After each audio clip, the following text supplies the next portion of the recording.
First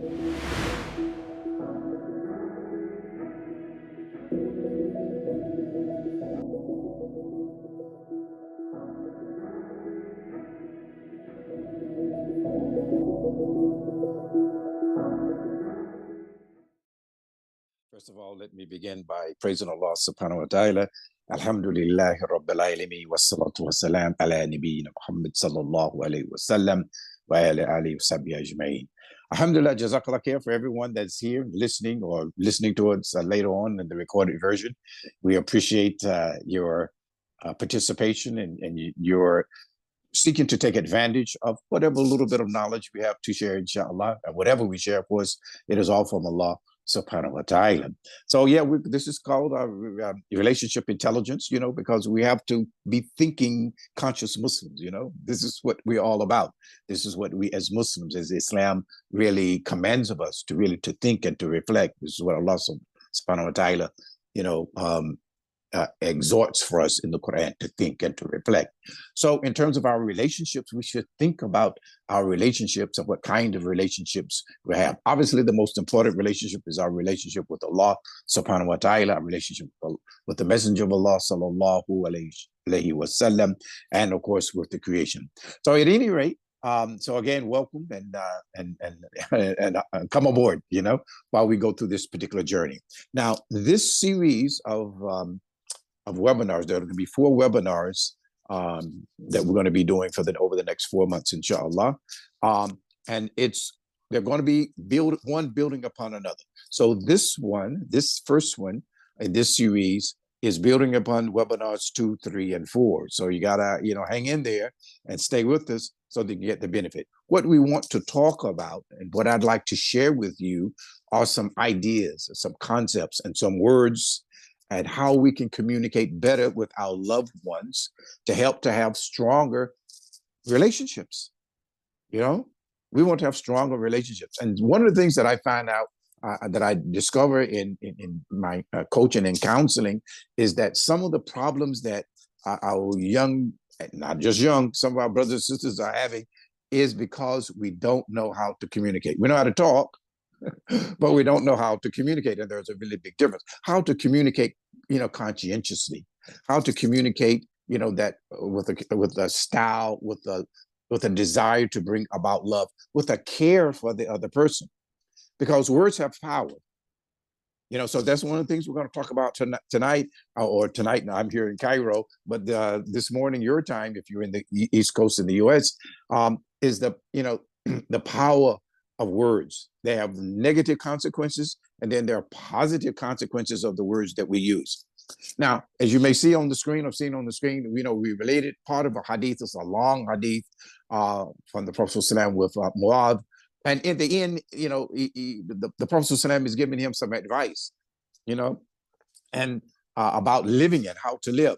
So one of the things that the Prophet ﷺ tell him that we're going to be held accountable, for what we say. And Mu'adh ibn Jabal radiallahu anhu say, O Messenger of Allah, sallallahu alayhi wa sallam, will we be held accountable?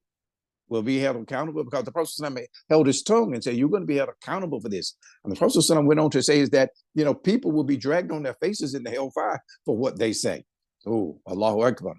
And there are so many, ayat in the Quran, so many hadith on this issue of how we communicate or how we should be communicating, the consequences of communicating positively and negatively. Unfortunately, in my view, we and those that are, communicating or on the minbar, if you will, or have the classes, don't speak enough on this particular issue, in my opinion, particularly when it comes to relationship building, the relationship with our loved ones, with our spouses, with our parents, with our children, etc. Actually, I've conducted a complete course. It's a mini course on basically effective communication with children, the relationship that parents have with children, particularly those parents that are having, that are struggling with their children. And a lot of times it's just about the language that they use. And I'm going to quickly, I don't want to divert too much here, but this is germane to what we're talking about. How I got on this particular course, if you will, is I remember some years ago, I was living in the Emirates at that time, and one summer I was back home, visiting, the family, and one of my daughters was yeah, I knew she was having some difficulty with one of her children at least, some behavior issues, but anyway, I noticed that particular summer when I was at home, she was commanding him or instructing him to do certain things, and she didn't have the same push and pull as before, and I was like, whoa, what happened here? And I asked her about that. And so what she told me is that she had discovered, a course or some really a therapy, if you will, kind of like basically I'm naming it this, some talk therapy that therapists had been developed by these, university therapists and psychologists and psychiatrists, basically how to handle children, primarily children who have trauma and this kind of a thing. Anyway, so I went to the nearest university, which was Duke University, the hometown of where I was living at the time. And I wanted to talk to the people who were setting up these particular courses, and this kind of a training, because this training was primarily for young couples who have young children, and they needed help with that. Anyway, but what I found out was that many of the strategies and techniques they were using were based in Islam. I was like, wow, Ajib, this is a part of Islam. So I went back to the Emirates and started doing some things. And as one of my sheikhs would say, to Islamicize it, and to put it into a presentation and into a course, in which I really did. Anyway, we can talk about that's something later. But this is not only is it good to understand these kinds of techniques and this knowledge as it relates to children, but also how it relates to us as adults as well. Because here's the key. The key is because in order for it to impact, let's say, a child, I have to know as an adult how to talk. We don't talk like the Prophet said. If we look at how he interacted with people, we don't talk like he talked. And we're going to talk about that over the next, 4 months, okay, about how the Prophet did that. And we're going to do that tonight, actually, before we finish. So let's talk about the negative and positive power of words. Words have power. Words exactly have power. You know that when someone comes into the room and they're smiling and they say, oh, you look beautiful today, you look nice today, that makes you feel good, But if someone were to come in and say, what's wrong with you? And nothing may be wrong with you. You're like, no, nothing is wrong with me. You don't look so well. You're like, I don't know what you're talking about. If that happens a minute enough times, you'll probably start really wondering, well, is something really wrong? Is something going on here? Because words do have power. Words can be demeaning. Now, that's just a simple example, but words can also demeaning. For instance, if you call people by bad names or call people names that are demeaning to them. There's a saying, and I want to use this a lot. Don't say anything to someone or about yourself that you don't want to be true. Don't say anything about anyone or about yourself that you don't want to be true. In my household, when our children were very young, we did not allow the word stupid to be used. Our children could not say to one another stupid, not in our house. Now, what they did outside of the house, I don't know, but that was not possible. We didn't allow that because words have power. Because if you kept saying you're stupid, you're stupid, you're stupid, you're stupid, then the person who's on the receiving end of that is going to may start thinking, well, maybe I am stupid. You kept telling me I was stupid. And I can't, and listen, I've even heard even worse. In my experience, particularly in the education, I've heard parents call their children or teachers call other children, call them dogs. I'm amazed by that. I'm like, how can you do that? How can you allow that to come out of your mouth? Do you know the impact, the impact of that? So at any rate, and of course, even in the Quran itself, it is clear, do not call each other by offensive nicknames, do not use foul language, all of that. So this is very, very, very important. So it's the power of the word. We want to use those words that are uplifting, those words that, make people feel good about themselves. And when you use that word, it'll make you feel better about yourself as having used the word. So I'm going to give some quick examples here. So we won't take long tonight as this, because the next few in the next 3 webinars, we're going to get deep into some real strategies of, and examples of what we can do. And actually, I'm going to show you tonight in one example of how to help you to be able to help modify behavior. But before I get there, let me give you the example. So I used to be in business, many years ago. And this is a little story that used to a lot to be told sometimes, doing business seminars and et cetera. It's kind of a little motivational thing. So here's how the story goes. So the story goes this way, that there's this man, he's having a hard time finding work, having a really difficult time finding work. So, he's gone out and he knocked on doors, he sent out hundreds of resumes to the point, and he doesn't got anything, has lots of interviews, but he's just not getting anything. So one morning he's at the kitchen table and he's really down and dejected, So his wife asked him, "Do you have another interview today?" She said, "Yeah, but I don't think I'm going to go." Said, "Do you have an interview?" "Yeah, I have an interview, but I'm not." She said, "Why aren't you going to go?" He says, "Well, what's the point? What's the point? I've gone to dozens. I've gone to dozens of interviews. I know I'm qualified, but I haven't gotten anything. I have not even gotten a second interview. So what's the point?" So she said, "No, you should go. Go, just give it one more chance. Everything will be okay, inshallah. Just give it a shot." All right. So he says, begrudgingly, he put on his suit and tie, and he walked out of the door. But his wife was smart. She said, "I got a plan." So his wife called him. All right. Before he could get to it, she says, honey, I got good news." He said, "What is the news?" He said, "Some mail just came and we got a check unexpectedly from the IRS for $1,000. He said, "What?" She said, "Yeah, for $1,000. He said, "Man." So she said, "You go in there and you give them your best at it." He said, "I sure will." He stood up straight. He walked in there. He gave the interview of his life, and he got the job. So he comes back home. He said, baby, sweetheart, I got the job." She says, "Wonderful. Give me a big hug and a big kiss." He gave her a big hug and a big kiss. He said, "Now where is this check?" She said, there is no check." He said, "What? There's no check?" She said, "No, there's no check." She said, "I just wanted to cheer you up. I just wanted you to feel better about yourself, So subhanAllah. So sometimes we have to do that to make people feel better about themselves.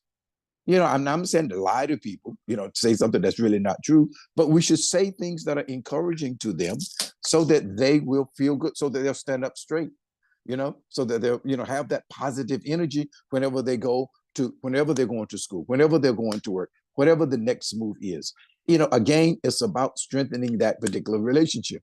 Now, I'm sure maybe he didn't like the idea, maybe that his wife lied to him about the check, but hey, he got the job. I'm not sure. I'm sure he wouldn't have been complaining, but this is just a story about that. So anyway, but I think you get the point. I think we get the point about it. All right. So here's something I want to ask you about. Do you remember a nursery rhyme called Sticks and Stones? So see, when I grew up, we all heard this nursery rhyme called "Sticks and stones may break my bones, but words will never harm me." Now, let's think about that. Sticks and stones may break my bones, but words will never harm me. Why were we told this? We were often told this, particularly by our parents and sometimes by school teachers, that when somebody was bullying us, and et cetera, it's basically to ignore the person. Okay, all right, but sticks and stones. But anyway, what they're saying won't have any impact upon you. Well, that's not exactly true. That's not exactly true. Words do have impact, because and this nursery rhyme says words will never harm you.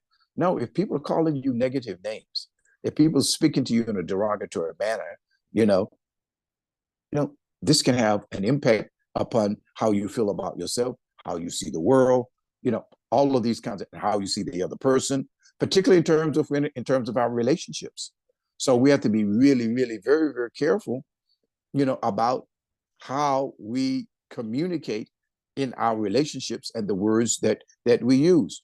We have to understand, the power of words. We have to understand the person, number one, that we're talking to, that and we're speaking with, so that we can speak with them at a level and in a tone and in a voice that will make them feel good about about what's going on. So, all right. So yeah, sticks and stones may break our bones, but words will, and words can. They can harm us. So be careful about the words that we use. We need to, think before we speak. We often say, and I often say, engage your brain, engage your brain before you, engage your tongue. So anyway, so I want to share with you just some words that and language that perhaps you want to avoid using. So I think in the next slide, you'll see the words never, always, and but, right? All right. One of the things that oftentimes you'll find when people are kind of in an argument with one another is that they'll use these kinds of words. You know what I mean? That you never do such and such. You never do what I ask you to do. Or you always are doing, the things that makes me upset. Well, never and always, never. Because when I'm on the receiving end of someone saying, you never do such and such and such a thing, I never do such and such a thing. Or maybe I, do that every now and then, but I never, never. I'm always behaving in a way that, that's not becoming to you. I'm always. So we want to try to avoid using certain words when we are, particularly when we are, in an argument, and we want to avoid arguments actually because we want to lower the temperature. We want to lower the temperature. So we want to avoid using the words never. We want to avoid using the word always in that context, because rarely are things never and always. I'm sure some of you were told, particularly if you went to the universities or if you learned about test taking, is that if the question had the word never and always in it, it probably was not the right answer. You can move on if you had multiple choice. Something such and such is always. Well, very few things are always. Very few things are never. So avoid using those two words, okay? Because what we want to do is take words out of our vocabulary, when we are engaging with someone, particularly when it may be, a little tense, so that we can avoid having, eruptions. Or the whole idea is to avoid the frustration. And actually, there was a question I really wanted to ask. How many of you have ever been had an argument? I mean, not a blowout, but just an argument with someone, and you said afterwards, why did I do that? Why did I allow myself to get into this argument with this person about that? And we're going to talk about that in another webinar very soon. What is the about that? Anyway, but have you ever, I'm sure that's happened. And you say afterwards, I didn't need to do that. I didn't need to allow myself to get into that kind of discussion with this individual, and particularly with a person that you love and that you care about. So we're going to talk about in the subsequent webinars of how actually to avoid and to minimize, because we can't do things completely, but how to minimize getting into heated debates and heated arguments with your loved ones and the ones that you don't love as well. We want to do that. Now, here's the last thing I want to talk about. And this is a prophetic methodology. And I'm sure all of us as professionals, we've always been told about how we should compliment people. And, let's say, for instance, if you're a manager and, you have to, you're doing peer reviews or, annual reviews for the people that are working on your team, and you have to give them, feedback upon what they do. And of course, you're always told you should start off, telling them something positive about their work. And that is true. However, the problem is what normally happens. What oftentimes happens is when we're talking to people and we're trying to use this technique, which is good, we'll say, you do a really good job with the responding on time and etc. But we have an issue over here. Now, oftentimes, whenever we are getting complimented like that, when we're getting complimented like that, we know that but is about to come, don't we? We know that's going to happen. But what does but do in this scenario? It negates the praise. So what we're saying is when you praise someone, and particularly when you praise someone for something that they're doing, or you want to also you're trying to help to help them improve or to modify some behavior, you know, the but cannot be used after the praise. So let me give you an example of how you can do this. All right, this is a prophetic example. This is during the time of the Prophet ﷺ, and he was sitting and chatting with his companions, and he just happened to he was talking about Abdullah ibn Omar. And he made the comment, and from he was there, sallallahu alaihi wasallam, he said, Abdullah ibn Omar would be the best if he prayed Qiyamul Layl. Now think about now, maybe that seems simple. He said he would be the best if he prayed Qiyamul Layl. Now, he didn't say, Ibn Omar, you'd be okay, but you don't pray Qiyamul Layl. You see the difference? He says, if he were to pray Qiyamul Layl. And the commentators say that from that point on, Ibn Omar radhiyallahu anhu could always be seen praying Qiyamul Layl. But look at the words that he used. He changed but. He didn't use the word but, he used if. So what I want you to do, so this is your assignment, okay? So this is all about assignment. If you know that there's someone that you engage with, and you want to try to see a better relationship, or maybe you want to improve some behavior in some way or another, you want to praise. Yes, praise is very important. Everyone likes to be praised or to be given due credit for what they do, and they do well. However, we want to if we want to get them to take it up a notch, we have to use verbiage that allows them to take that next step without doing away with the praise that you get, without negating the praise. So I want you to think about that.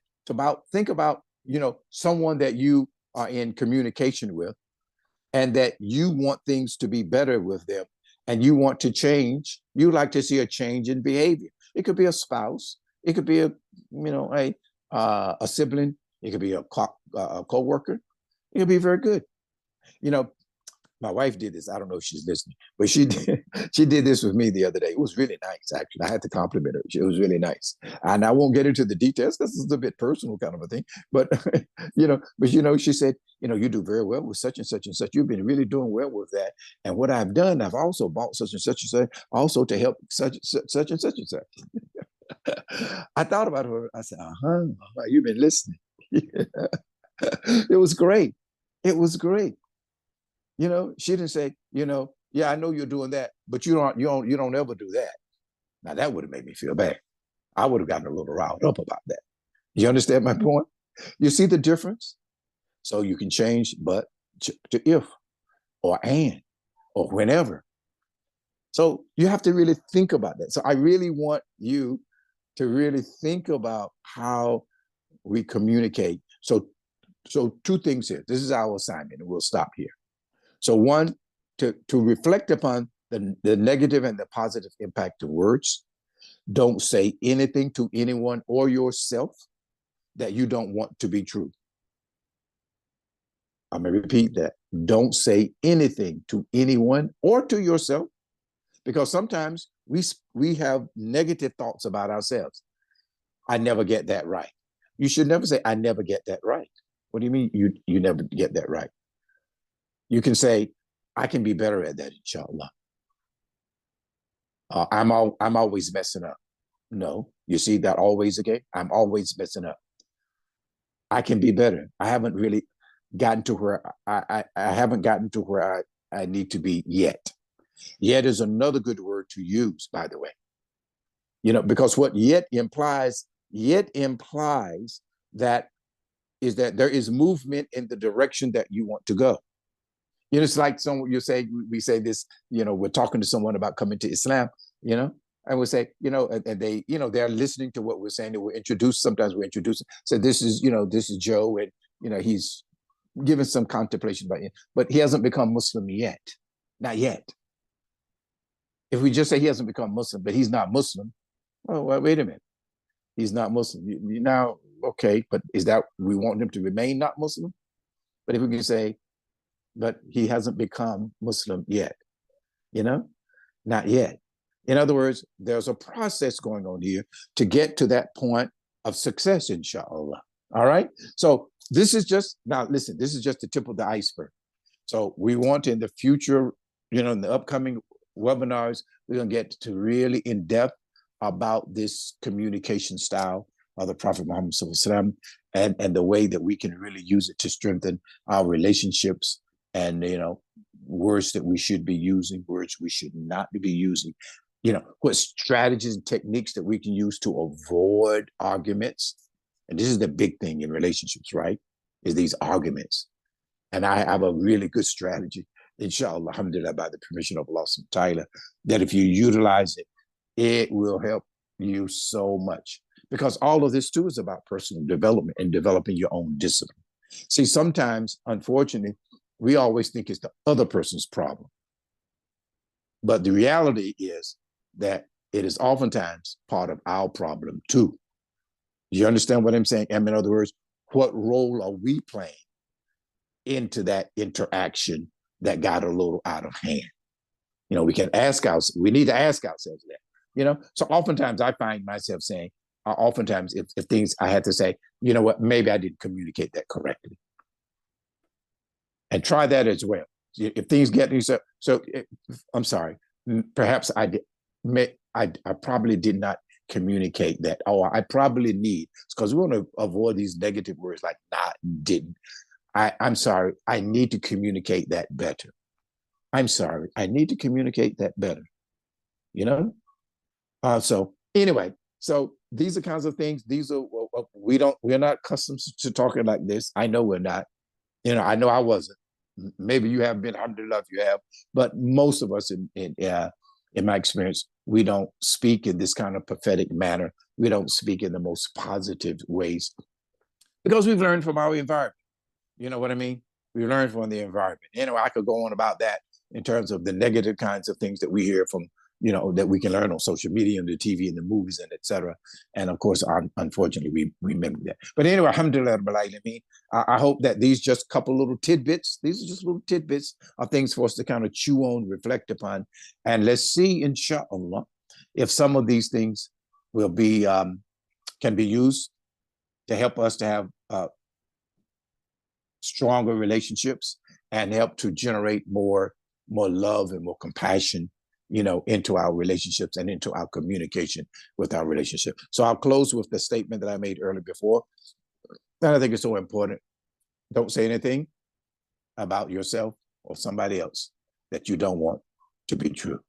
Jazakallah khair. Assalamu alaikum wa rahmatullahi wa barakatuh.